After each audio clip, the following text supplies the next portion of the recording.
தமிழக அரசோட நிதிநிலை அறிக்கை எப்போ இதாகுது? எவ்வளோ நாள் கூட்டத்தில் அது ஏற்கனவே நேற்று முன்தினம் சொல்லி 17ஆம் தேதி இடைக்கால நிதிநிலை அறிக்கை இருக்குது. அதில் எல்லாம் பேசிக்கலாம். பெரிய பட்ஜெட் அறிக்கை எப்படி இருக்குன்னு நீங்கள் தான் சொல்லணும். மற்ற இதுவரை எப்படி இருக்கோ அதே போல் சாமானிய மக்களுக்கு நன்மை தரக்கூடிய பட்ஜெட்டாக இருக்கும். திருநெல்வேலி சட்டமன்ற தொகுதியில் திமுகவோட வெற்றி வாய்ப்படி எப்படி இருக்குது? வேலைகள் நீங்கள் சொல்லாத செய்யணும். தமிழக முதல்வர் 4.25 வருஷம் செய்திருக்க பணிகள், மாதம் 1000 ரூபா வாங்கக்கூடிய கலைஞர் உரிமை தொகையாக இருக்கட்டும், அல்லது 12 லட்சம் மாணவிகள் மாதம் 1000 ரூபா உயர்கல்விக்கு வாங்கிட்டு இருக்காங்க.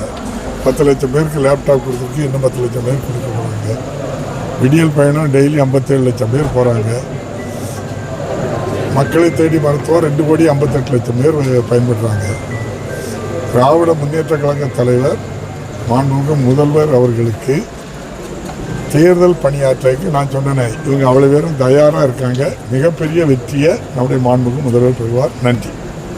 பாஜக மாநில தலைவர் நயனா நாகேந்திரன் திமுக காங்கிரஸ் கூட்டணியில் ஒரு இது இல்லை, சரியான இது இல்லைன்னு தொடர்ச்சியாக குற்றச்சாட்டு சொல்லிக்கிட்டு இருக்காங்க. அது கட்சிக்காரங்க அவங்க சொல்லித்தானே ஆகணும். சார், அது போக எடப்பாடி பழனிசாமி இந்த தேர்வு கூட சரியாக நடத்துகிறாங்க அப்படிங்கிற மாதிரி ஒரு தகவல் இல்லாது தெளிவாட்டு பதில் சொல்லிட்டாங்க. அது ஒரு டெக்னிக்கல் கோளாறு. அதில் சரியாட்டு அதை செய்யலைங்கிறதுக்காக ஒரு IAS அதிகாரியை காத்திருப்பு பட்டியல் வச்சிருக்கு. இந்த அரசு யார் தவறு செய்தாலும் நிச்சயமாட்டு தண்டிக்கும். இந்த தேர்தலில் இளைஞர்களுடைய ஓட்டு தாவேக்காக்கு தான் போகும் அப்படிங்கிற மாதிரி அரசியல் ஒரு பேச்சு. அவங்க நடிகர், நீங்கள் சொல்லக்கூடிய சென்செட்டு ஒரு டீம் அவங்களுக்கு அந்த அவங்களுடைய நடிகர்களுடைய ரசிகர்கள் இருக்க தான் செய்வாங்க.